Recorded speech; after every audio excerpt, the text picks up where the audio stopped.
This game right here, Guardian Heroes, has the potential to be one of the greatest, if not the greatest, beat-em-ups of all time. But for some reason, it faded into obscurity. What is up, you guys? Welcome to the collective. My name is Furman, and in this video we are obviously talking about one of the most goated games ever released, Guardian Heroes. Now, for those of you who don't know anything about this game, Guardian Heroes is a beat-em-ups game, and it released in the Sega Saturn, and it also released, or re-released I guess, as a HD remaster kind of sorts on the Xbox 360 arcade way back in the yonder years. Now, I personally did not know about this game when it was at its hype, when it was at its best. I actually found out about this game because of one of my homies. His name is Manny. This man, I mean, he is an absolute encyclopedia when it comes to like rare, obscure, and like hard to find games of the past, you know, retro games, things that we absolutely love. Like, he is just so good at just not only knowing about them, but like finding them. I mean, obviously, you know, he used to play them back then, so that's why he knows about these games.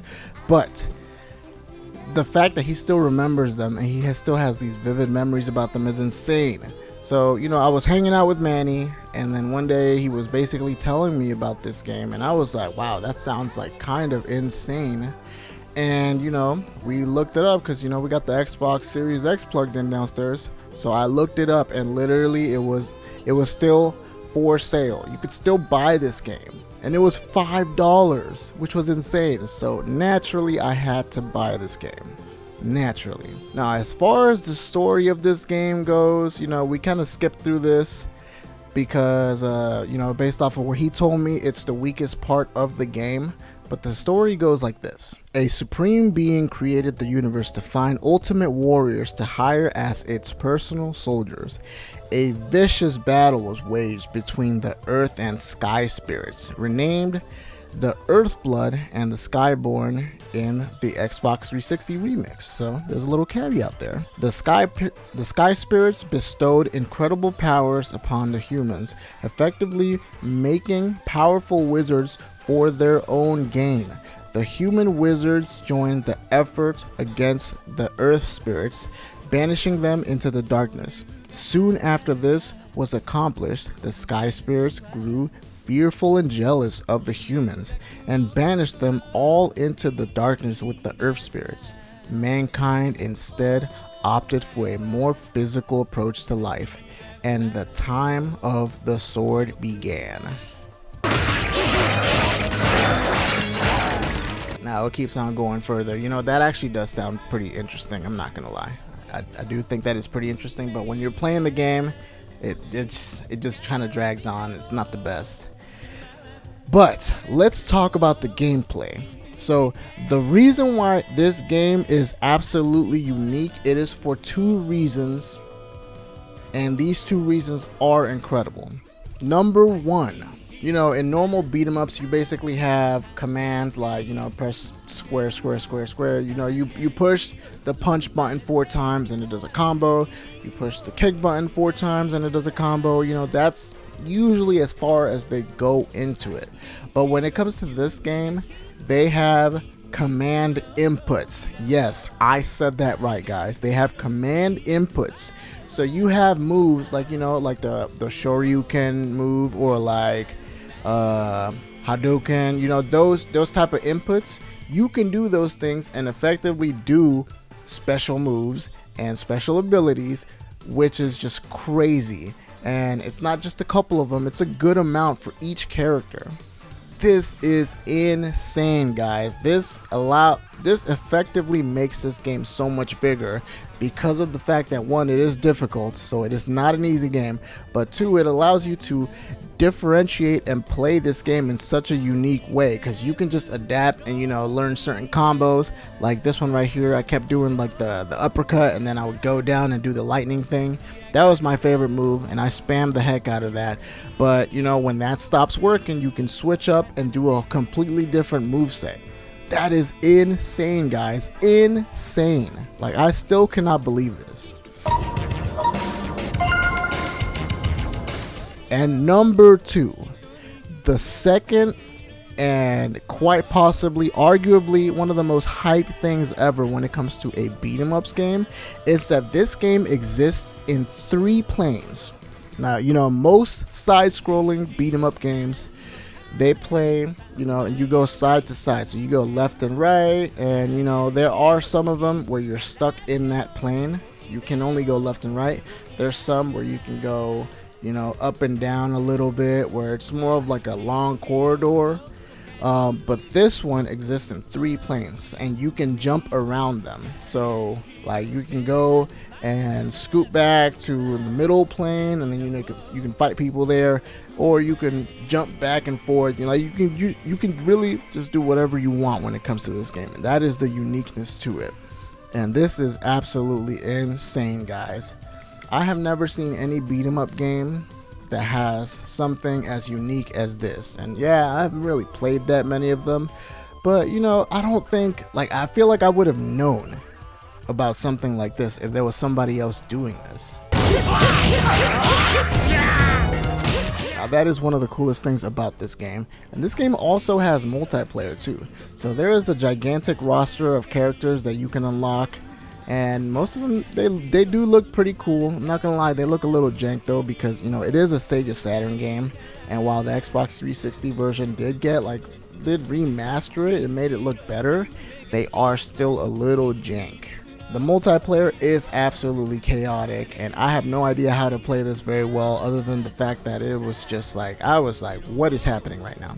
This is insanity, and this looks like so much fun, and button mashing and all that, but that's basically all I was doing. But let's get back to the characters though. The characters in the single player game or the story mode, you can actually do co-op.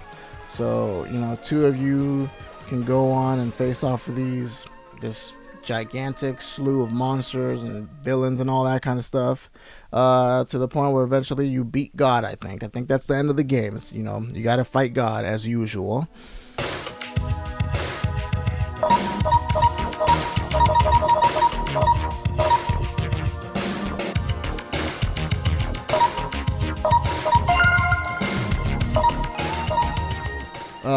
But yeah, it is just crazy. I believe there's 4 characters that you can choose from, and those 4 characters, you know, naturally I had to go with the ninja, so that was my boy. I went with the ninja. But yeah, like it is a little rough around the edges. Like, the game is slightly but ugly. I mean, look at how janky this character movement is. Like, this is a character animation. This is insane. Like, my boy is literally like,